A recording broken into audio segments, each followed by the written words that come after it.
Un encuentro casual bellísimo entre mi invitada que se está yendo, Paula Peña. Siempre las entrevistas a Paula Peña son un suceso en las redes y lo bueno es que Paula no tiene pues redes.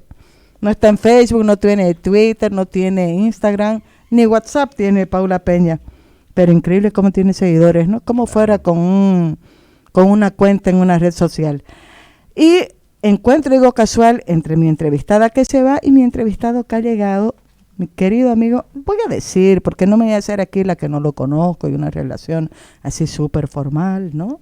Lo políticamente correcto, no. Es mi amigo, lo admiro, gracias, lo quiero, lo acompaño en su trabajo hace tiempo. José Luis Galvez. Maggie, es mutuo. Que no te pregunté la otra vez, ya me puse a mirar en Google la fusión de Equipos Mori con... CIES Internacional. CIES Internacional. Es correcto. Que recién descubrí quién era CIES Internacional y había sido viejito, ¿no? Tiene casi... 1997. 6, creo, algo así. 96, sí. 97 empezaron sus operaciones. Son fuertes en La Paz, con un fuerte énfasis y en investigaciones de mercado, en auditorías de stock, cosas de empresa. Y Equipos Mori tiene una experiencia en estudios de opinión pública y estudios de medición de audiencia. Entonces había una complementariedad porque ellos estaban en La Paz, nosotros en Santa Cruz. Y en épocas de crisis hay que hacer fuerzas conjuntas, pero además salió un bonito proyecto, un grato proyecto complementario. Claro, dije yo la otra vez que lo traje a José Luis, no le pregunté, me llamó la atención, se han aliado y ahora son más fuertes. Sí, la verdad es que nos está yendo bastante bien. Ellos en lo que saben hacer lo hacen muy bien, investigaciones de mercado, y nosotros aportando desde la perspectiva de la investigación de la opinión pública. Le voy a pedir a mi querido compañero de trabajo Davico, póngaselo el micrófono así un poquito de un lado para que no le tape la cara a mi entrevistado. Es que es muy alto ese micrófono, ¿no? Es que yo soy chiquito. No, yo lo cambio, te cuento. Cuando me siente ahí lo cambio el micrófono. Lo hago renegar a Alejandro y a Pitito, pero lo cambio porque es muy alto. Lo he invitado a José Luis porque creo que tenemos muchísimas cosas interesantes para hablar con él, no solamente por la última encuesta que han sacado, ya sacaron una, me vas a recordar la fecha de intención de voto, ¿no? Pero también porque fue súper interesante. Gerson Rivero se quedó encantado con José Luis Galvez en esa entrevista, porque dijo que tenías mucha claridad en los análisis y porque le habías aportado elementos que no escuchamos generalmente cuando se presentan o cuando entrevistamos sobre encuestas, ¿no? Tu análisis ha sido un análisis mucho más profundo, hasta por el histórico que tiene Equipos Mori de haber acompañado procesos electorales en Bolivia ya hace tiempo. Así que quiero que hablemos de las últimas, el estudio que ustedes han hecho, el último, la fecha, todos los resultados, y también sobre esta polémica que han generado la publicación de otras encuestas. Encantadísimo, de verdad, y muy grato el comentario. Y para servir, yo soy un convencido de que las encuestas y en general la investigación social aplicada, con la cual justamente con Paula compartimos hace varios años proyectos conjuntos de investigación. Bueno, acompañamos, él en su proyecto, fue muy grato ver resultados publicables. Estábamos en un proyecto del PIEP en aquel momento. Y bien, Paula podría haber comentado también lo difícil que es hacer investigación social e histórica. Yo la admiro mucho justamente por eso, a tu anterior invitada, amiga. Y yo valoro muchísimo todo esfuerzo de investigación. Pero siempre todo esfuerzo de investigación está hecho con un enfoque científico, pero al mismo tiempo ideológico de por medio. Y yo creo que las encuestas, en la medida que son transparentes, en la medida que tienen una explicación lógica y en la medida en que realmente tienen la intencionalidad de aportar hacia la toma de decisiones informadas, son un aporte a la democracia. En cambio, cuando hay nubarrones de por medio, hay medias verdades o hay un mal manejo, lamentablemente en algunos casos, pueden ser muy dañinas también. Yo recuerdo, porque no es de ahora, en épocas que yo cubría elecciones y partidos políticos, recuerdo que cada partido tenía sus propias encuestas, que uno no sabía. Un día me di el trabajo de contar no sé cuántas empresas habían que no existían en realidad, ¿no? Porque ibas a buscar la información de quién era esa empresa, qué trabajo habían hecho, y aparecían nada más que para las elecciones, como sondeos de intención de votos, pero como parte de la campaña de los partidos que estaban disputando unas elecciones. Ya no es tanto como antes, pero todavía hay problemas. No, no es como antes. Siempre los actores políticos han partido bajo la lógica de que publicar encuestas a su favor sería favorable para su intención de voto. Y no necesariamente funciona así. Lo primero que genera es confusión. Lo siguiente que genera es desconfianza. Cuando proliferan distintos resultados contradictorios, me refiero, y cuando son usadas como herramientas electorales. Y si tienen algún efecto, lo primero que hacen ya en términos de efecto es madurar el voto de los convencidos. Rara vez las encuestas convencen a los indecisos y afectan en la migración del voto. ¿Eso está estudiado, José Luis? Totalmente estudiado. Porque ese es un dato que me parece interesante. Totalmente estudiado, ¿no? Hay otros elementos que inciden en la migración del voto, en la definición de los indecisos, que, por ejemplo, lo que está sucediendo en la Chiquitania, eso pareciera no tener efecto, y espero lo podamos comentar luego, pero no es que es poco impactante, es muy impactante. Y lo que está sucediendo es un terremoto en la lógica de comprensión de la opinión pública respecto al escenario electoral y político. Y va a tener sus resultados dependiendo de cómo se encuadra discursivamente en la campaña por cada uno de los actores, ¿no? Sí me interesa el tema que estás tocando, José Luis, porque precisamente por eso había hecho yo algunos apuntes. Ha aparecido una encuesta que además está autorizada por el Tribunal Supremo Electoral no había escuchado, algo escuché, pero no muy al detalle, vía Ciencias, creo que se llama, que le da a Evo Morales una intención de voto de 43%, creo, ni me acuerdo, pero por encima del 40%. Ahora, en este periodo, después de todo el desastre ambiental que hay en la Chiquitania, de todas las críticas que hay al gobierno, de todos los reclamos que hay, y uno dice, ¿cómo es posible que aumente esa intención de voto, considerando un promedio, digamos, de las otras 2 o 3 encuestas que se han publicado, frente a una crisis como esta? Y voy y me entero, porque lo sigo mucho a Carlos Valverde. Carlos ha hecho un buen seguimiento sobre el tema, de quién es la empresa, cómo ha aparecido en abril de este año, ¿no? Marzo de este año, si no me equivoco. ¿Cómo se puede trabajar en un país como este? Estoy pensando en equipos Mori, en CIES Mori, ¿no? Frente a unas situaciones que están muy marcadas por la presión política del partido de gobierno. Es difícil. A ver, lo primero que quisiera... Y sobre la encuesta. Está perfecto. Lo primero que sí creo que es pertinente, como miembro de la Asociación Mundial de Investigadores de Opinión Pública, WAPOR, siento la interpelación moral de decir que de verdad hay que reconocer que hacer investigación social en países como el nuestro, en particular, es todo un reto, y todo esfuerzo de investigación serio debe ser aplaudido y reconocido. Quiero ser de lo más respetuoso para con todos los colegas que hacen investigación. Segundo, hay que puntualizar de que hay claramente diferencias metodológicas muy marcadas en los esfuerzos de investigación que se vienen aplicando. La encuesta de Jubileo y el conjunto de universidades responde a una metodología distinta, más allá del tamaño muestral. ¿Listo? Su principal diferencia tiene que ver con la forma en la que hacen su muestreo. Ellos me gustaría que entres al detalle. Entro al detalle. Ahí hay un detalle que ellos mencionan, dicen, bueno, hasta donde tenemos conocimiento, porque tampoco hay mucha información respecto a su ficha técnica y el procedimiento y la cantidad de localidades visitadas, etcétera. Pero el vocero dice que se ha hecho un muestreo de recintos electorales. Y a partir de los recintos, y él denomina como un acercamiento cualitativo, todavía trato de entender lo cualitativo porque esto es un estudio cuantitativo, se hace como un marco muestral alrededor del recinto electoral. Se cuentan las manzanas, se sortean las manzanas, es lo que entiendo, y al interior de las manzanas se eligen los hogares. ¿Listo?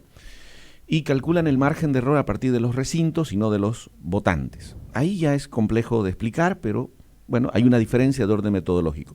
Si tuviera que tratar de explicarlo en términos técnicos, tendría que decir que es un muestreo por conglomerados, que van a exigir la construcción de marcos muestrales para cada conglomerado. Interesante. Dificultades mayores va a tener también, va a tener un margen de error estadístico más chico. Si yo calculo en función de los respondientes, la verdad es que el Tribunal Supremo tiene, o el CIFDE, no sé quién fue el que se pronunció, tiene razón al decir que su margen de error es del 0.8%. Y ellos dicen, no, es 2.2%, porque calculan en función de los recintos y no de los votantes. Interesante. Y uno diría, bueno, tiene menor error muestral. Estadísticamente sí, pero el error total tiene dos componentes, el error muestral y el error no muestral.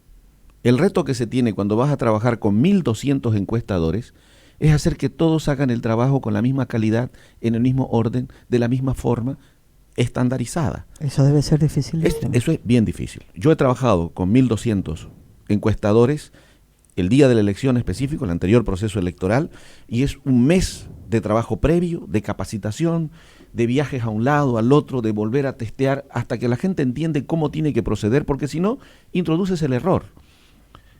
Es muy difícil que esa cantidad de personas se ciñan exactamente al proceso de selección aleatoria, que respeten el orden del cuestionario, que sigan el procedimiento, no la encontré esa persona, vuelvan en otro horario, etcétera, etcétera. Bueno, tiene otros retos, ¿listo? Igual tiene un gran aporte en términos del tamaño muestral, ¿listo? Y la tendencia que da hace sentido en líneas generales. Vuelve a mostrar la distancia y el testeo interno que hemos podido hacer con los datos disponibles muestra coherencia, honestamente, pero tiene una diferencia metodológica. El estudio que nosotros hacemos, ¿no? Lo citaré al final, porque también es distinto metodológicamente. Seguiré con el estudio de Vía Ciencia, también no tenemos todavía la información, pero la que está disponible, ellos hablan de un muestreo menor en tamaño, hablan de una encuesta en hogares, pero hablan de un muestreo polietápico sistemático. Dios ¿Eso santo, qué quiere decir? chino para mí. Eso quiere decir que se sortea, listo, hasta llegar al individuo en varias etapas. Eso es polietápico. A ver, hay un principio básico en las encuestas, y es que para que una encuesta sea válida, toda persona, en este caso, en proceso electoral, toda persona mayor de 18 años habilitada para votar debería tener la misma probabilidad de ser elegido. Y esa probabilidad debe ser conocida. Para que eso suceda, la encuesta empieza sorteando las ciudades, al interior de las ciudades los distritos, después las manzanas, y al interior de las manzanas los hogares y las personas. Y tiene que respetarse rigurosamente todo este sorteo, porque si no, la probabilidad está perdida, ¿no? Entonces ellos, cuando hablan de polietápico, dicen varias etapas de sorteo. Vamos bien hasta ahí. Pero mencionan que su última etapa es un sorteo aleatorio simple de hogares. Y para que eso suceda, otra vez ha tenido que levantarse un conteo de cuántos hogares hay en la manzana elegida y sortear, con un sorteo simple, qué hogar debería yo entrevistar. Y dicen que además, después de eso, se sortea a cualquier persona mayor de 18 años. Un estudio de ese orden tomaría, la verdad, a nosotros nos toma 21 a 30 días realizarlo con esos lineamientos. ¿Listo? Y ahí viene una diferencia metodológica también. Nosotros sí sorteamos las distintas etapas, pero en la última no da tiempo para contar los hogares en la manzana y sortear. Hacemos sistemático en su última fase. Eso significa que tomamos una de las esquinas, se cuenta 3 hogares, ahí se entrevista, no me contestaron, voy al lugar de al lado, hasta que me contestan, vuelvo a soltar 3 hogares, puede ser. Eso sí va cambiando de 3, 5 hogares. Es como una fórmula. Es una fórmula y funciona en la estadística. ¿Listo? Pero permite tomar esto en los tiempos debidos. Entonces, para tomarlo en menos tiempo y hacer todo lo que están diciendo, han tenido que utilizar una cantidad importante de personas también, y otra vez pueden estar expuestos a errores no muestrales, a errores humanos en la aplicación. ¿Listo? Bueno, entonces, yo cité de manera muy breve, nosotros hacemos encuestas en hogares, sí hacemos los sorteos de cada una de las etapas, estratificamos todas las poblaciones, tomamos en cuenta el peso poblacional de cada grupo de poblaciones, tomamos como marco muestral el padrón electoral, no el censo, porque es distinto, ¿listo? Y realmente todos, entiendo, buscamos que el votante esté bien representado, pero hacemos acercamientos metodológicos diferentes y a veces pueden haber sus diferencias tales que resulta comparar papas con cebollas, los resultados finales me refiero, ¿ya? Ahora, una diferencia central en esta encuesta específica que tú me citas, y remarcando otra vez con todo el respeto técnico, metodológico, académico que corresponde, ¿no? Y de colegas, yo veo una diferencia cuando ellos declaran que esto está ajustado en función del voto anterior del referéndum 2016. ¿Qué es esto? Todas las encuestas tienen un sistema de ponderación. ¿Listo? ¿Qué es esto de ponderación? Es darle a cada región, a cada departamento, a cada estrato socioeconómico, a cada género representado, a cada grupo etario, el mismo peso que le corresponde en el padrón grande. Es como armar un padrón chiquitito. ¿Me explico? Uh-huh. Pero cuando dicen está ajustado en función del voto del referéndum 2016, quiere decir que se han esforzado para que su padrón reconstruido, chiquitito, se parezca a los resultados del referéndum. Y eso implica que los que votaron a favor del sí estén bien representados en la proporción que corresponde, y los que votaron por el no estén bien representados en la proporción que corresponde. Y aquí un detalle ya de experiencia en estos 20 años, ¿listo? Yo recuerdo muy bien, 1999, mi primera experiencia electoral, municipio de Santa Cruz. Fui a Uruguay, estuve con el equipo uruguayo, un equipo de gran trascendencia, y resulta que la primera intención que tuvieron fue ponderar en función del voto anterior. Lo analizamos un montón y descartamos esa opción, porque en Uruguay funciona.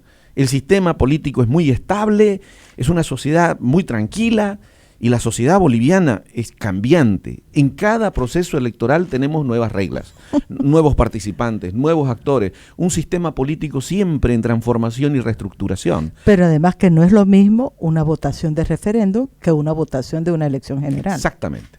Entonces, a mí me surgen preguntas y las hago con todo respeto, diciendo, bueno, quiero entender en qué consiste el ajuste por el voto anterior. Hace 20 años descartamos esa posibilidad nosotros, porque en la realidad boliviana no se aplica. ¿Listo? De las referencias que tengo de mis colegas de Vía Ciencia, sí vienen de una empresa colombiana. Yo los visité hace unos 12, 15 años atrás en Bogotá, de la empresa Consultora Nacional de Colombia. El doctor Lemois, le tengo mucho cariño y respeto, una persona que ha trabajado años en investigación, pero en Colombia. Entonces, la realidad boliviana es muy particular, y por eso espero que todo su análisis y la apuesta técnica que hacen sea la más solvente por el beneficio de la democracia. Pero estás poniendo un punto que me parece muy importante, y es la elección de la metodología para una encuesta. Sí. Eso es determinante para saber qué tipo de resultados voy a obtener. Sí. En la elección de esa metodología, ¿qué es lo que debe primar? Bien, debe primar el método científico ante todo, el respeto a la estadística social aplicada, que es todo este sorteo, darle la probabilidad de ser elegidos, ¿listo? Y el criterio de la experiencia local en términos de comprender la sociedad y el sistema político, ¿listo? Y a esto quiero acotar algo adicional, porque estoy 20 años en esto y espero estar algún tiempo más trabajando en las encuestas, o sea, voy a estar después de la elección. Y yo hago votos para que todas las empresas, de manera muy abierta, con la información que se entrega al tribunal, pueda ser totalmente público, en términos de su base de datos, de su metodología, de su ficha técnica, de los resultados, y podamos dar explicaciones concretas. No hay por qué esconder esto como una caja negra, ni yo ni ninguno. No es la fórmula de la Coca-Cola. No, en lo absoluto. Y un principio científico es que si yo aplico el mismo método, voy a encontrar resultados parecidos, que hacen sentido. Y aquí sí quiero rescatar. Lo que debemos ver en las encuestas es que muestran una tendencia. Y la tendencia está marcada. La especificidad de las distancias, del gap entre uno y otro, es lo que podemos cuestionarnos y preguntarnos. Y ahí sí pueden estar afectando las ponderaciones, los sistemas de muestreo, etcétera. Y es bueno que cada quien dé su explicación. De eso quiero pedirte un detalle sobre el trabajo de Cies Mori. Pero antes, una duda. El Tribunal Supremo Electoral es el que autoriza qué encuestas se publican. Para eso, como encuestadora, como empresa, tenés que registrarte, tenés que presentar alguna documentación. ¿Cómo es ese proceso? Está marcado por la ley, no es un invento nuestro, la ley lo hace. También debo reconocer que se hace en otros países. Y bien aplicado, con criterios técnicos, creo que puede ser un aporte, siendo honesto. ¿Qué es lo que dice la ley? Dice que hay una fecha específica en la cual las empresas y todas las entidades que van a hacer encuestas de orden electoral en el proceso deben inscribirse. Para inscribirse dicen, bueno, mostrame quién sos, presento mis papeles como empresa, presento mi metodología que voy a ocupar, mi equipo técnico, hay un montón de cosas que piden y que se entregan, entonces presento y digo, quiero estar inscrito. Bien, se registran todos los que quieren participar. De hecho, hay un conjunto de empresas y hay universidades, como el caso de la UMSA, que se ha inscrito, ¿listo? Hay medios que se inscriben, el Deber se ha inscrito también como medio tal cual, siempre lo hace, aunque no aplica encuesta, nos contrata a nosotros y a otras empresas en ocasiones, etcétera. Está abierto. Luego, la ley dice que antes de empezar mi trabajo de campo como empresa autorizada, al menos 5 días hábiles antes de empezar, debo llevar mi metodología al tribunal, presentarles y decirle, este es el trabajo que voy a hacer. ¿Listo? Hasta ahora nunca nos han hecho observaciones, a nosotros al menos, diciendo de ese informe, ok, no me gusta tu metodología ni nada, pero tengo la obligación de presentarle. Y le presento un cronograma y le digo, estoy empezando en tal fecha y voy haciendo este trabajo, voy recogiendo la información. Y antes de entregar los resultados y publicarlos en los medios, la ley dice que debo ir con mis resultados al tribunal. ¿Por qué? Con mi base de datos, con toda mi metodología. La pregunta es muy pertinente. ¿Por qué? No lo sé. ¿Listo? Quiero entender que es para tener un dato previo a la publicación que contrastan con lo publicado. ¿Listo? Pero la ley nos obliga a hacerlo. Entonces, sí, nosotros lo hacemos. 24 horas antes entregamos toda la información. ¿Eso desde cuándo? Lo entregamos desde el 2010. No, desde, claro, no es este proceso electoral, está antes. Claro, pero es con este gobierno. Es con este gobierno. ¿Listo? Porque entiendo perfectamente la parte previa. Digo, sí, cualquier órgano electoral, cualquier tribunal, poder electoral, tiene la responsabilidad de saber quiénes son las empresas que van a manejar las encuestas electorales hasta por el peso que tienen las encuestas en el proceso electoral. Sí. ¿No? Para hacer si no son piratas, si son legales, si son científicas. Lo que me viene la duda es por qué tienen que presentar los resultados un día antes de ser publicados. O sea, me suena, estoy volando y estoy con psicosis, pero me suena a un tipo de censura previa. Voy a ver qué tipo de datos va a publicar esta encuestadora para estar preparado, más o menos. No sé, estoy soñando. La verdad es que hasta ahora... Estoy volando. Quiero ser de lo más honesto en todo, siempre. Y ahí nunca hemos recibido una observación ni de la metodología presentada, ni tampoco un veto de los resultados entregados previamente. Sí recibimos un mail de llamada de atención cuando nos sostuvimos en los resultados en boca de urna en el referéndum del 2016. Y ¿Cuáles fueron sus datos? Bueno, solo nosotros dimos recordar. 51% y siempre publicamos sin decimales y eso nos trae problemas después en el redondeo y los decimales, pero 51 y nos daba 51.3. Y la verdad es que analizado todo el sistema, no teníamos razones técnicas para creer que eso iba a variar. Y la prensa nos preguntó insistentemente si iba a variar cuando había una versión oficial de un empate técnico, etcétera. Exacto. Entonces, nosotros acudimos a la verdad diciendo, no encontramos razón técnica para que estos resultados se puedan revertir. Entonces sí, recibimos un correo de llamada de atención diciendo, es una declaración irresponsable. Dijimos, bueno, estamos sujetándonos a nuestro trabajo y la metodología. ¿Listo? Es la única vez en que hemos recibido una llamada de atención, en el caso nuestro. ¿Listo? Ahora, mirándolo por el lado bueno, ¿no? Diría yo, lo hemos querido asumir nosotros, nos parece bien que esté regulado, que haya una autoridad que diga, a ver, no cualquiera va a publicar el dato que quiera. Está bien, muéstreme su metodología. Perfecto.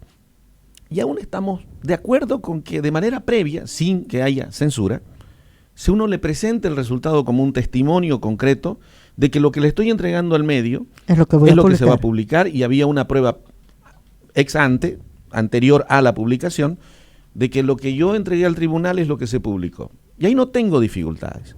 Pero creo que la verdadera utilidad de todo este ejercicio es que esto sea totalmente público.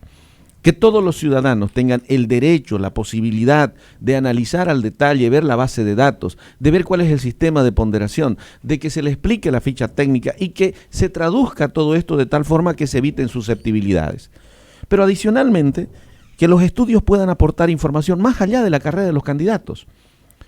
Por ejemplo, te citaba algo, decimos, y aquí quiero aprovechar, por ejemplo, para decirte, nosotros tomamos una fotografía en julio, otra a fines de agosto, principios de septiembre. No tenemos, lamentablemente, por razones presupuestarias, porque además se dieron determinadas dinámicas de que nuestra empresa, lamentablemente, ya no iba a hacer ninguna encuesta en este proceso electoral, porque se unieron todos los medios y contrataron a una nueva empresa que acabamos de comentar sus resultados. Entonces estábamos fuera. Más bien, a última hora nos contrataron para hacer 2 mediciones. Una en julio y otra antes de la elección. Y luego, al ver los resultados y las diferencias, oye, hagamos un esfuerzo y contratemos una tercera medición, que fue la que dio en agosto-septiembre. Entonces no tenemos muchas mediciones urbanos-rurales porque sí cuesta mucho dinero y esfuerzo, y nosotros por nosotros mismos no lo podemos solventar. Sí, agradezco muchísimo a los medios que han hecho un doble esfuerzo para contratar, para financiar esto, y tomamos una foto en julio, otra fines de agosto-septiembre. No tenemos en medio, decía, pero sí debo reconocer que otras empresas, la empresa Tal Cual, la ONG, el CELAG, ¿no?, el mismo Vía Ciencia, mostraban a un Evo Morales en crecimiento, ¿no?, antes del incendio, ¿ya? Y nosotros no tomamos esas fotos. Entonces, cuando tomamos ya en medio del incendio, la foto del medio del incendio se parece a la foto de julio. ¿Mucho? Mucho. 37, 36 a este otro lado. Entonces dice, pues, ¿no impactó el incendio? Bueno, no, lamentablemente no hemos podido medir si es que realmente hubo un crecimiento y por lo tanto hubo un impacto en la intención de voto. Nos perdimos esa foto. ¿Listo? Bien. Pero analizando los resultados específicamente de nuestra última medición, la verdad es que el incendio de la Chiquitania, nos preguntábamos muchísimo, entonces ¿no impactó nada? No, es muy impactante. De hecho, yo me hago responsable de decir, es un terremoto lo que está sucediendo y cómo está trastocando la forma de pensar la cosa pública por parte de la población votante. Me explico. Un fenómeno de opinión pública como ese, que según nuestros datos, básicamente, la totalidad de la población mayor de 18 años en las principales ciudades, las 20 principales ciudades del país, lo está siguiendo. Está informada. Y en su totalidad, sí, está informada y está involucrada en el tema, ¿listo? Y creen, 8 de cada 10 dicen, esta situación es grave o muy grave. No, miento. Es el 97% que dice, esto es grave, muy grave, casi todos. Y empiezan a asignar responsabilidades y demás.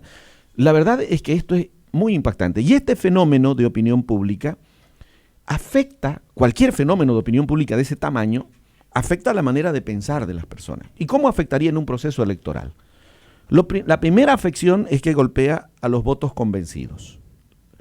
Termina de madurar el voto, le llamamos nosotros en investigación social aplicada o marketing político, de cristalizar el voto convencido. ¿Me explico? Los que ya tenían una pulsión opositora y en su comprensión el gobierno no actuó apropiadamente, actuó tardíamente, no está pidiendo ayuda internacional, debió declarar desastre natural o las razones que le hagan sentido y le atribuye responsabilidad, esa persona que tenía ya una decisión opositora dice, la verdad es que estoy hiper convencido y no quiero votar por el oficialista. En el otro extremo, los que estaban convencidos de votar por el oficialismo, por las razones que fuesen, porque le dio estabilidad, porque le gusta, porque coincide, lo que fuese, dicen también, wow, esto es político. Y lo están atacando a mi candidato y lo tengo que defender, voy a votar por él con más fuerza. Eso se llama cristalización del voto. Eso está sucediendo con claridad en la medición. ¿Listo? Evo Morales sube su voto duro del orden del 26 al 28%. Voto duro. 28,6 según nuestros datos es su voto duro. ¿Listo? Carlos Mesa, no lo tenía en el análisis anterior, pero hace 2 meses atrás, su voto duro era 6%, hoy está en 15,6. Ortiz hace 2 meses estaba en 2%, hoy está en 6,1%. O sea, sí se cristaliza el voto en los extremos. Ese es el primer efecto. Pero en paralelo, el otro efecto que genera un fenómeno como el que he citado, del incendio, es que ablanda todo lo que está en medio.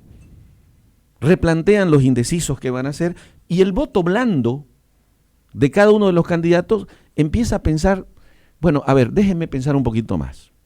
Y permíteme explicar esto. El voto duro de un candidato es cuando dice, yo estoy decidido, voy a votar por este candidato. ¿Tiene otra opción? Ninguna. Es por ese. Y pase lo que pase, este es mi voto. Sí. Bueno, hay un núcleo de votación que en el caso de Evo Morales, de ese 28,6%, que es voto duro, según nuestro cálculo, hay un núcleo que es el 18%. Y ese 18%, esos sí son pase lo que pase. Esos son, haciendo la traspolación del marketing al marketing político, serían los Evo lovers, digamos, ¿no? Aquellos que dicen, no, yo pase lo que pase, siempre voy a votar por él. Ese es su núcleo.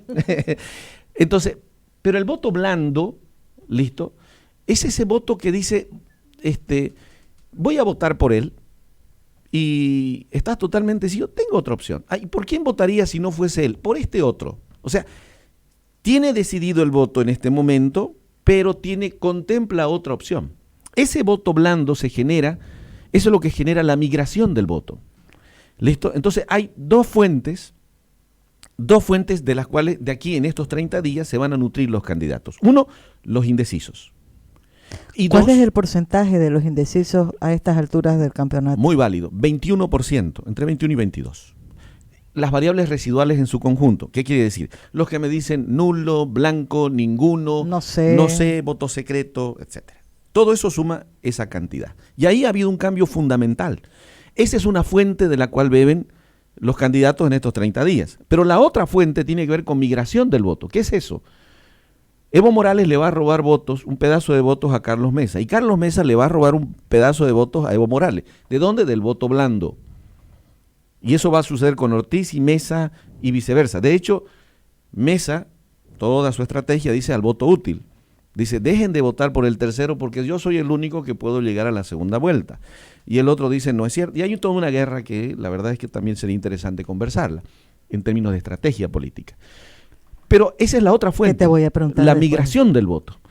¿Qué ha cambiado con el incendio? ¿Qué es lo que vemos? Primero, una proyección lineal del voto ya no explica la distribución de los indecisos. Hasta antes del incendio, Evo Morales agarraba entre 10 y 11% del total de los indecisos, de esos 21. Hoy agarra 6,6.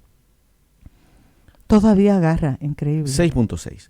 No, pero agarraba la mayor parte y todos los modelos nos explicaban una distribución lineal. Hoy, Carlos Mesa capta 7,1 y Ortiz 5,2. Captan mucho más de lo que antes captaban. Se distribuye.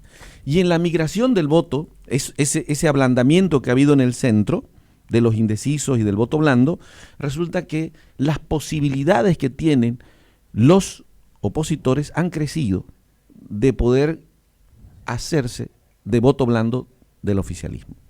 Y por lo tanto, de verdad que las cartas vuelven a estar abiertas y hay las posibilidades de tener un escenario muy competitivo, dependiendo mucho de qué es lo que van a hacer, qué van a proponer en estos 30 días los candidatos, los partidos. Ahora, ¿les alcanzará para revertir el panorama que teníamos hace un mes? Digo, ahora estamos más cerca de una definición de segunda vuelta, ahora estamos más cerca de una disputa de 3 y no solo de 2. Porque una observación que hacía José Luis Santisteban ayer es que solamente en Santa Cruz hay una disputa de 3 y que en el resto del país la disputa es de 2. ¿Eso Bien. muestran las encuestas o no? Sí, eso es lo que están mostrando. Pero no es tan simple. ¿Listo? No es tan matemático. No. De hecho, lo peor que puede hacer la oposición es pelearse. En la sociedad civil ya no se entiende por qué no fueron juntos. La sociedad civil no logra entenderlo. Dicen, oiga, por último, pónganse de acuerdo, túrnense, no sé pues qué, pero únanse. No les parece coherente, no es la búsqueda del bien común, porque no entienden a la sociedad política. En la sociedad política no prevalece el bien común, prevalecen los intereses y la reproducción del poder. Entonces, decirle a un partido político, decirle, ¿sabes qué? Bájate y olvídate de tu proyecto, es suicidio y no lo va a hacer. Bueno, la sociedad civil no lo entiende, pero además no entiende el doble cuando ven que los opositores se pelean entre ellos, más todavía, mucho más duro de lo que pelean con el oficialismo. Y dicen, no le entiendo y me decepciona. Entonces los castiga muy mal.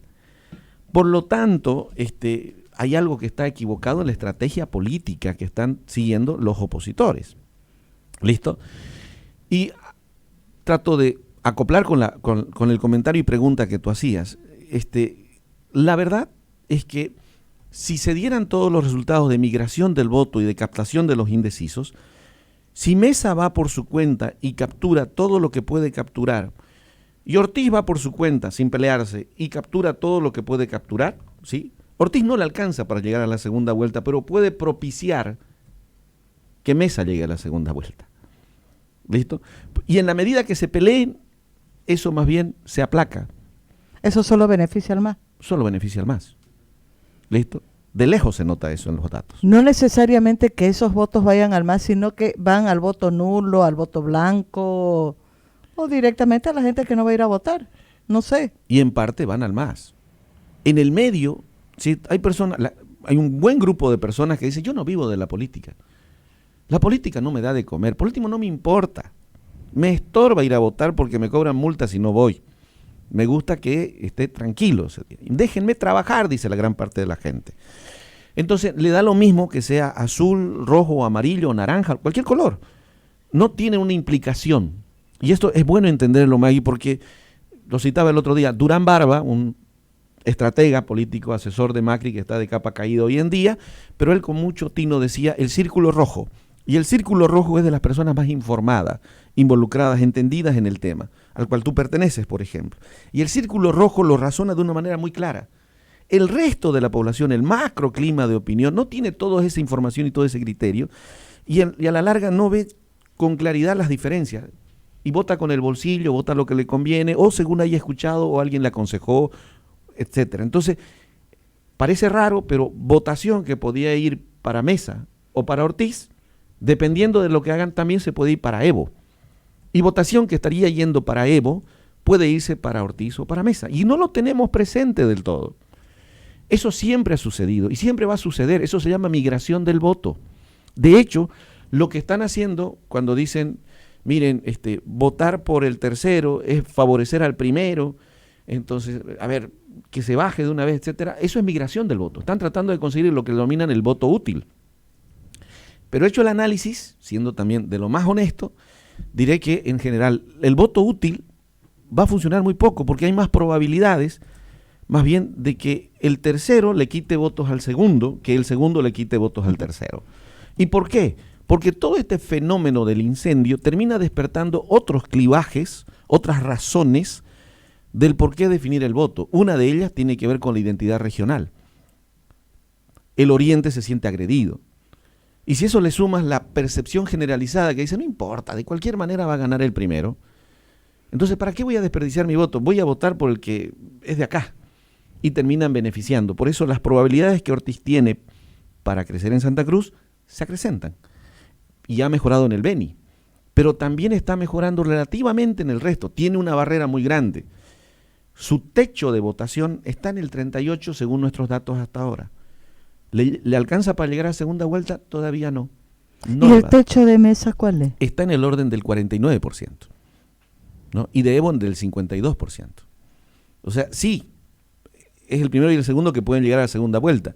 Pero la forma de llegar a la segunda vuelta no necesariamente es que se agredan y busquen el voto útil peleándose entre ellos, sino más bien dejando que cada quien enamore la porción de votación que corresponde a la pulsión opositora. Ahora, ahí está el tema de la estrategia y de qué visión tiene cada uno de los frentes, ¿no? Y digo que tal vez repiten el error de querer explicar toda la votación desde esta óptica que vos decías de círculo rojo, que es una población informada, Sí. un sector, digamos, muy bien informado, con criterio ya definido.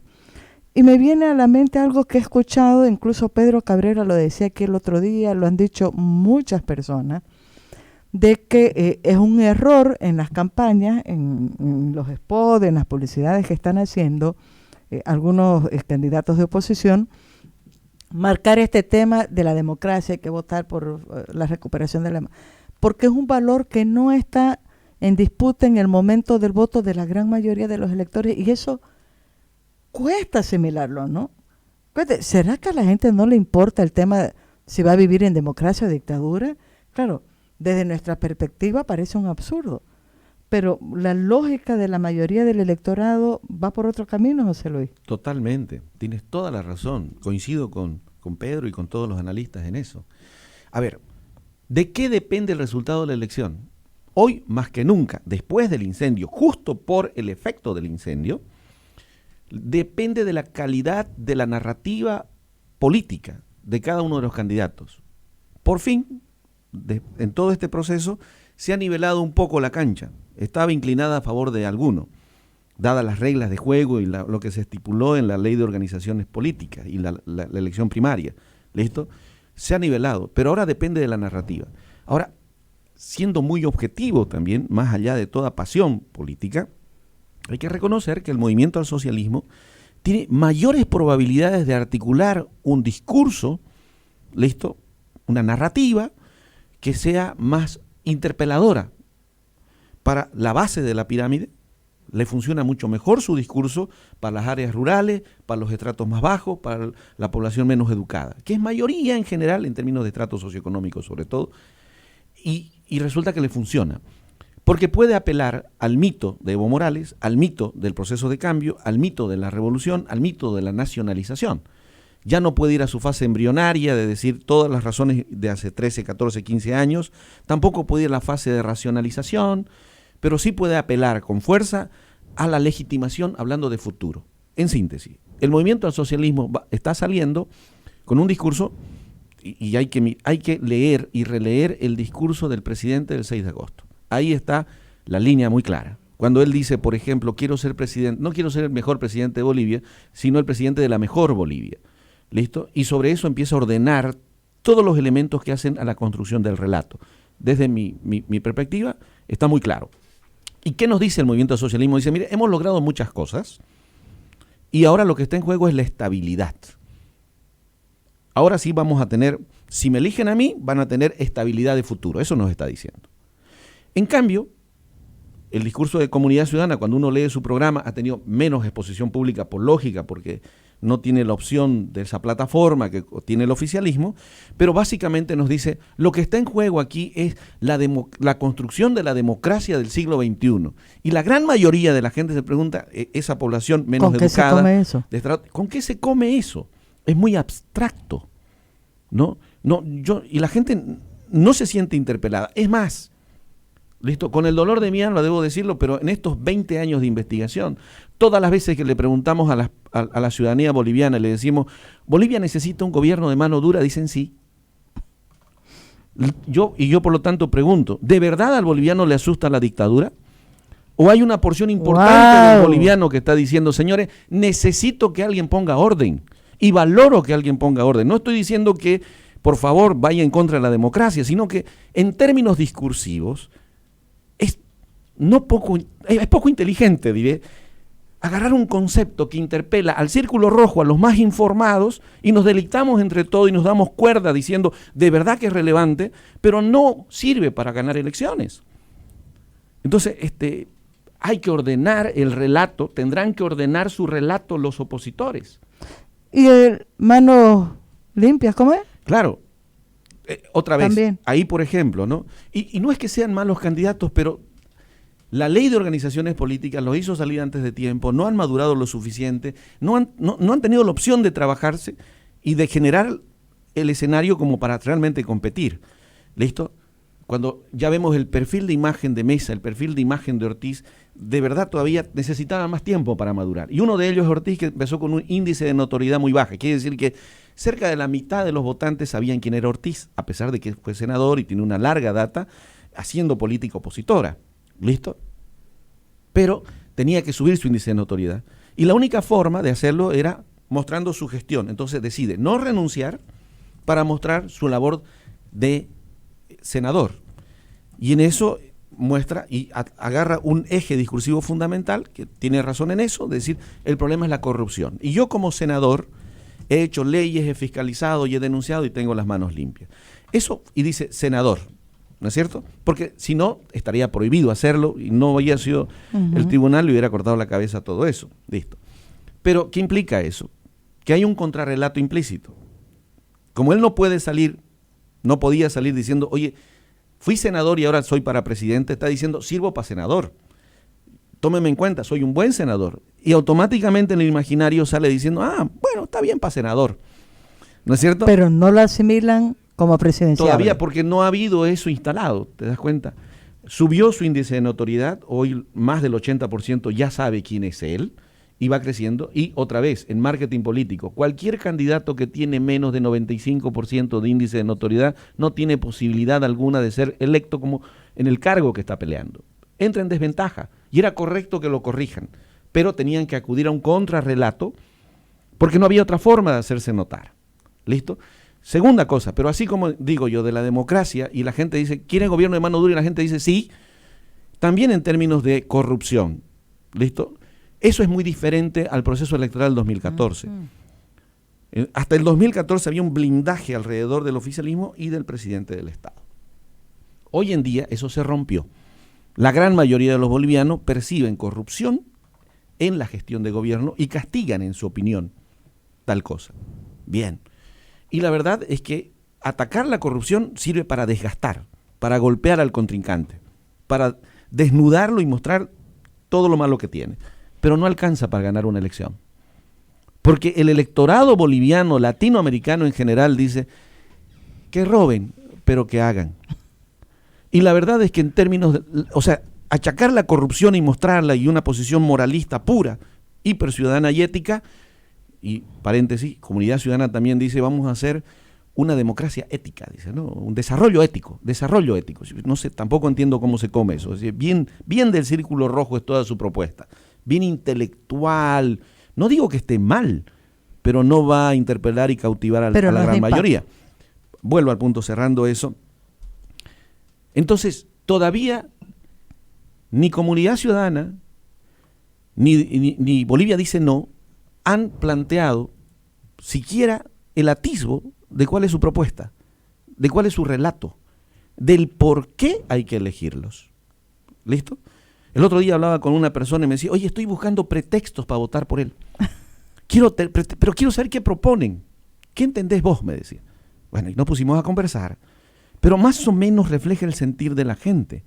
Quisiera escuchar propuestas, y estos 30 días son fundamentales, en la medida en que cada una de las opciones plantee cosas que hacen sentido y que interpelan a la gran mayoría de los votantes, las cosas pueden estar más equilibradas, ¿no? Entonces, y resumo, no se debería tomar las encuestas, no es para eso que sirven las encuestas, como para decir, esto está determinado y cerrado. Esta encuesta lo define todo, digamos. No es cierto, ¿listo? Y las encuestas deberían ser totalmente transparentes, está la información. Espero que la cuelguen en la página web del tribunal si no están, y que todas las encuestadoras, incluida la empresa a la cual represento, debiéramos siempre dar la cara y dar las respuestas a todo lo que hace a metodología, diseño, explicación, resultado. Y si alguna vez nos equivocamos, tenemos que dar la cara y decir nos equivocamos, ¿cierto? Entonces vamos a jugar un rol en la democracia. Pero entender que las encuestas son palabras santas, que nunca le fallan y que además determinan, no es cierto. Y además, decir que esto está definido, lo tengo que decir y me hago responsable yo en lo personal técnicamente, no quiero hablar a nombre de mi empresa en esto, lo que veo como fruto de mi análisis es que está abierto y va a depender mucho de qué proponen cada quien. Justo estamos a un mes de la elección, hoy es 21, las elecciones son el 20 de octubre, un mes, no es nada, ¿no? Me parece interesantísimo lo que marcas sobre las encuestas. Yo siempre he tenido una posición y la he tenido después de haber apoyado otra durante el tiempo que trabajé en los periódicos, pero ahora con una mirada más crítica, yo estoy en contra de que los medios tomen el resultado de una muestra, de una encuesta, como titular principal. Digo, debería de estar en una nota, debería haber otro titular que complemente esta lectura de los datos, pero no lo pondría como titular principal porque sí tiene un impacto en la población, y eso me lo dirás vos si es una percepción equivocada o si está probado o no científicamente. Esa es una preocupación. Y la otra es, claro, para eso pues tiene que pagarle a Ciesmori, pues no, para eso trabaja, pero le voy a decir que me dé la fórmula gratis a José Luis Gálvez. El MAS tiene muchas ventajas sobre sus opositores. Primero porque hace 13 años que está en el poder, pero hace más de 20 años que está en la política. Evo Morales no es una figura nueva, ¿no? Pero digo, en el poder y además haciendo uso y abuso del poder. Tiene controlado el Tribunal Electoral, tiene controlada la policía, el ejército, todo lo demás. Tiene la ventaja de tener este núcleo, que vos decís de 18-17%, construido, por supuesto, a lo largo de todo esto, cosa que no tienen ninguno de los otros dos candidatos. Ya ni voy a hablar de, son 8 candidatos en realidad, ¿no? No son solamente 3, pero sí, los otros están con unos márgenes que hasta ahora me sorprende, sobre todo en el caso de Víctor Hugo Cárdenas, con 1 y acaso 2%, que no es nada, no da para nada, no da ni para, no sé si da para alguna representación en el Congreso, no lo creo, me lo dirás también. Pero digo, pensando en estos 3 actores, ¿no? Está la ventaja de este partido de gobierno, que además tiene recursos, está haciendo campaña permanentemente, ha construido un relato que viene de más de 13 años también, ¿no? Consolidado, tiene equipos que trabajan en eso, gente que está haciendo política 28 horas al día, no 24. Pero pese a todas estas ventajas, digo yo, es bajo el margen que tiene entonces de núcleo y de voto duro, más allá de todos los errores, pero pensando en todas las ventajas que tiene y en las desventajas de los opositores. Ay, te he hecho un montón de preguntas y quiero que las responda en 30 segundos. Qué barbaridad. Jaque. A ver, Más que preguntas, provocación. Vale, te agradezco. Las encuestas inciden, pero sobre todo su incidencia, y eso está muy estudiado, inciden no tanto para cambiar la votación de los indecisos. ¿Listo? Hay el fenómeno le llamamos el fenómeno del caballo o el carro ganador, la gente se sube a ganador, pero también contrapesa el voto consuelo, y normalmente hay un contrapeso en eso. ¿Dónde se incide? Incide en la cristalización del voto, en definir el escenario, y sobre eso se construye interpretaciones y relatos que eso sí inciden mucho más. Entonces estoy de acuerdo. Parte del gran reto en las encuestas no está solo en las encuestadoras, sino en el encuadre mediático que le dan los editores de los medios, los analistas, y la correcta interpretación de los datos. Es más, normalmente no se dice, pero las encuestas van mucho más allá de la carrera de caballos. ¿Ah? ¿Cuántas veces tenemos la oportunidad de hablar de voto blando, voto duro, voto posible, voto imposible, migración del voto, etcétera, y hacer análisis que expliquen cómo se puede proyectar? Porque normalmente los medios, que agradezco muchísimo y celebro mucho que los medios hagan el esfuerzo de hacer encuestas, pero siempre tienen tiempos limitados, condiciones especiales, de espacio, de tiempo, etcétera, y se hace más difícil, ¿no? Yo de verdad que estoy muy, muy agradecido en estos 20 años por la confianza de grandes medios y celebro, sé que hacen mucho esfuerzo para contar con esta información, pero al mismo tiempo las encuestas pueden dar mucho más y mal encuadradas, mal interpretadas, pueden ser mal usadas, por lo tanto. ¿Listo?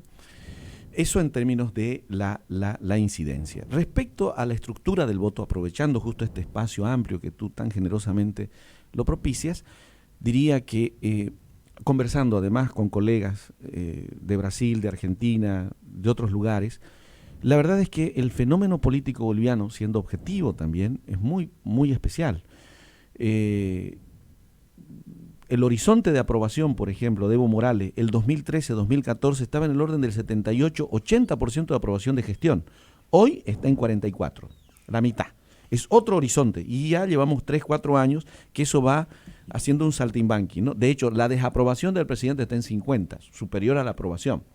Entonces, cuando yo remarco eso en los escenarios de conversación con colegas de otros países, le digo, mira, ha bajado bastante. Oye, pero me dicen, pero 44% de aprobación es un espectáculo en comparación al resto de los presidentes latinoamericanos. Y después de 13 o 14 años de gestión, algo hace Evo Morales que le hace sentido a su electorado. Me interpelan. Claro, yo lo contrasto con lo que era el 80, al 44. ¿Listo? Entonces, la verdad, y aquí también te comparto un dato, cuando le preguntamos a la gente y hacemos todo un estudio para saber qué tipo de política le gusta a la gente, al boliviano, le decimos, ¿cómo califica la actuación política de cada uno de los actores? Y constantemente en todos los indicadores, y voy a citar la respuesta a esa pregunta específica, ¿cómo califica la labor política de Evo Morales? Dice 52% de aprobación. La actuación política. Y la de Carlos Mesa, 31%. Y la de Ortiz está por el 25, 20 y pico, no me acuerdo. ¿Listo? Y así hacia abajo. A ver, también tenemos que entender que hay razones estructurales que aventajan al oficialismo, más allá del tener la billetera, de tener el aparato estatal, etcétera. A la gran mayoría de los bolivianos, al menos a la mitad, más 2%, al 52% le hace sentido este tipo de política. ¿Listo? No necesariamente será lo mejor tal vez para el país, dirán algunos, otros dirán lo contrario, pero a la gran mayoría, a la mitad más 2%, Mira, le hace sentido. Paradójico, ¿no? Porque estás hablando de un nivel de desaprobación de 50 y tantos %, 50. ¿no? Y a la vez de un nivel de aprobación de su conducta de prácticamente el mismo porcentaje. ¡Qué locura!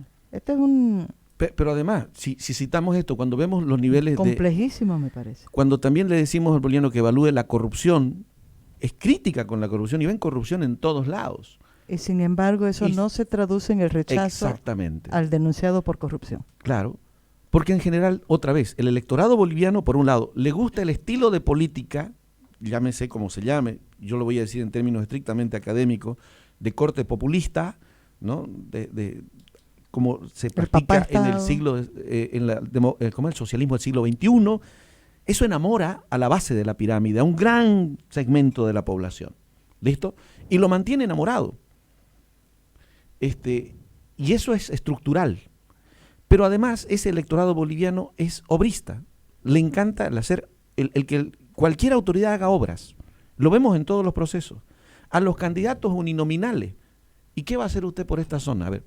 Y los candidatos mismos van prometiendo cosas que debería hacer el alcalde. Exacto. Y el presidente baja a hacer cosas que le toca hacer al alcalde. Porque eso en el modelo político, en el relato político populista también, ¿no? Es enamorador. ¿Listo? Y resulta que tenemos una población que lo que quiere es obras. Y por último, que hagan obras aunque roben. Más o menos esa es la lógica latinoamericana en general y boliviana no es la excepción. Y en esencia, cuando ya examinamos también cosas que hacen a la gestión de Evo Morales, ya 44% de gestión en general, ya, y le decimos, ¿y cómo evalúa usted la labor del gobierno actual en los últimos 5 años respecto a obras y carreteras? 60% de aprobación. Y respecto a la economía, 44% de aprobación. O sea, llega con legitimidad de gestión para un segmento de la población a la que le hace sentido esta forma de hacer política y les gusta lo que ha sucedido. Eso es parte también de la realidad boliviana. Entonces, cuando vienen los cuestionamientos lógicos, sin ver todos esos elementos, dicen, y el incendio, que es un tremendo elemento, ¿no cambia el voto? ¿Afecta? ¿Hay un terremoto por debajo en el voto blando y en los votos indecisos? Sí. ¿Y equilibran el escenario? Sí. Pero ¿debería esto realmente venir con un castigo muy grande? No. Hay razones estructurales que sustentan el actual escenario electoral. Ahora, me viene clarísima una reflexión que me estoy haciendo mientras lo escucho a José Luis Gálvez. Es verdad que los candidatos son nuevos y han sido prácticamente improvisados. Carlos Mesa y Óscar Ortiz, ¿no? Demócratas estaba jugando por una candidatura junto en conversaciones con Mesa, con Samuel Doria Medina, etcétera y tal, pero Carlos Mesa rompe esa posibilidad al anunciar de manera anticipada su candidatura. Digo yo, todas estas cosas hacen a que sean candidatos nuevos, improvisados, que no han tenido tiempo de construir una campaña y ya las elecciones son el 20 de octubre. Pero eso no quita el hecho de la parte del equipo que está atrás, de la gente que ha estado acompañando la política en estos casi 15 años, para los cuales no debe ser novedad cómo funciona y opera el partido de gobierno, las ventajas que tiene el partido de gobierno.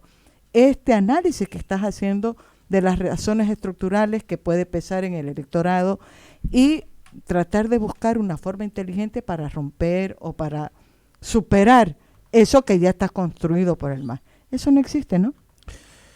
Yo creo que existe, pero la verdad es que es un escenario muy desequilibrado, ¿no? Porque vos tenés, tú lo citaste, no hacen 24, 28 horas al día hacen política. Exacto. En el oficialismo, y los otros tienen que ver cómo sobrevivir, cómo vivir, cómo hacer, y es más un hobby, un deporte. Llevan más de una década peleando en oposición, digamos. Entonces, son condiciones desiguales, creo yo, pero sí debo decir, ya como ciudadano, no como analista o como investigador social, decir que es notoria la falta de construcción coherente de un relato político cautivante. Eso no está presente y no está coincidiendo con las expectativas que encontramos en la población, lo que la gente quiere escuchar. Y es difícil construir ese relato, lo reconozco, pero se cometen errores básicos, desde mi humilde perspectiva. Por ejemplo, Evo Morales lo había cometido, que era parte de su proceso político. Hasta el 2010, él no era el héroe de esa historia. El héroe de la historia eran los movimientos sociales, el boliviano, el ciudadano, el pueblo boliviano, los que pelearon por el gas. Desde el 2010 hasta el 6 de agosto del 2019, digo yo, Evo Morales se convirtió en el héroe, el indispensable, el insustituible, ¿no? Y Dios en la tierra, más o menos. Bueno, y ellos lo están corrigiendo. Y el 6 de agosto ya dice, no, esto lo hemos conseguido gracias al esfuerzo de todos los bolivianos. Y va poniendo otra vez al pueblo como héroe de su historia, y él ocupa el rol de mentor, el que ayuda al pueblo a conseguir sus victorias. En la oposición todavía no ha podido instalar su relato, pero cuando uno lee los programas de gobierno, voy a citar el de Carlos Mesa, que está, según las encuestas, en segundo lugar, el héroe de su historia diciendo, nosotros, comunidad ciudadana, hemos decidido entrar a luchar por los derechos, por nuestros derechos todavía dice. Nosotros los candidatos vamos a hacer esto, nosotros los candidatos vamos a hacer esto. El héroe de esa historia todavía sigue siendo el candidato y no el pueblo. Y dice, más bien, hemos escuchado al pueblo, a bolivianos y bolivianas, el mentor es el pueblo. O sea, a ver, difícil de explicarlo de manera sencilla, pero la construcción del relato político al tiempo de encarar las campañas tienen que tener sentido común y tienen una lógica esencial que no se está respetando, no se la está ordenando apropiadamente en la oposición. Lo veo con más claridad, pero no instalado todavía con todo su defecto en el oficialismo. ¿Listo? Pero acá, mientras el héroe de la historia siga siendo el candidato y no el ciudadano, está al revés. Mientras los de aquí dicen, señores, se ha logrado todo esto y lo que planteamos es estabilidad y seguridad, y los otros dicen es un escenario de continuidad, de estabilidad y de progreso, vamos por los 60.000 millones del PIB, y todo es posible para los bolivianos. Ya han visto esa publicidad, ¿no? Que dice, no le digas a un boliviano que no puede conseguir porque te va a demostrar lo contrario. He visto un meme donde está Gabriela Zapata y Nemesia Chacoya también. Bueno, ahí va, pero la idea es espectacular. Es espectacular. No le digas a una mujer que no puede, y son historias de vida. Ya no está Evo Morales como la figura principal. Es el Son ciudadano. Otras personas que están hablando. Y te están diciendo, ¿sabes qué? Esta es la antítesis del lamento boliviano. Todo lo podemos conseguir. Y este otro escenario que te plantea la oposición dice, es un plebiscito. Hay que ver si hay democracia o dictadura. Hay que ver si hacemos un desarrollo ético, etcétera. Y el escenario es plebiscitario. La razón de ser de mí como partido es que lo tengo que sacar a ese. ¿Y tu propuesta? Entonces hay un vacío de por medio. Y yo reconozco que ahí hay problemas todavía, según lo que veo como ciudadano, en este caso mirando desde afuera, y tareas pendientes, que hago votos por el bien de la democracia, porque siempre los equilibrios en democracia son saludables, que todos los actores ordenen las ideas, nos propongan algo y la decisión sea lo más racional y consciente posible. Espectacular la entrevista a José Luis Gálvez. Por suerte todavía falta un mes para las elecciones y voy a tener pretexto para traerte de nuevo, José Luis. De verdad que muchísimas gracias. No, al revés. José Luis nos ha dado ¿cuántos titulares de portada, Mónica? Muchos, ¿no? ¿Está enamorada? No. La tomé en Outside como a Paula hoy, ¿no? Con las preguntas de Velasco. Bueno, muchísimas gracias, José Luis Gálvez. Vamos a estar en contacto y voy a volver a escuchar tu entrevista y voy a repensar muchas cosas que has dicho hasta para poder preguntar e interpelar a los que están de candidatos. Celebro que se pueda aportar un poquitito. De verdad que estoy muy agradecido por la oportunidad de conversar. ¿Te gustó el café? Me encantó el café y la charla y también los cuñapés. Café Patrimonio, por si acaso, y nos han De mandado lujo. galletitas los de Café Patrimonio. Sí, ¿verdad? Wow, qué lujo. Café Patrimonio que está en la Casa Melchor Pinto. He visto que van a estar en la feria, ¿no? Han un stand espectacular. Y horneados únicos, por supuesto, de luz marina. ¿Ah? No me voy a olvidar la viejinga, esa bella, divina, toraza. Querido, muchísimas gracias, José Luis. Nos vamos a un corte. ¿Ya está nuestro próximo todavía? Ya regresamos con Semanario 1 Radio.